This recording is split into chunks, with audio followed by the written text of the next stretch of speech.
Right. spirituality, and then confiding in people around you, because sometimes it's a struggle, because then it can take us to a place of shame Right. and out of that. So yeah, well done though for going through that recovery process and for being who you are now and being able to share this. And I know that you're a coach. Yep.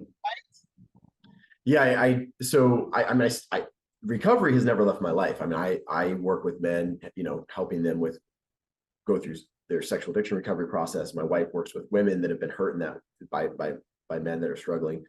But yeah, I don't do it for a living. Maybe at some point, I have thoughts. Right. But yeah, what I do for a living is personal finance coaching, which might sound like it has nothing to do with sexual addiction, and yet I don't know. At least the way I do it, there's a lot of crossover. Okay, so for people that want to get in contact with you, that want you to coach them, how can they contact you?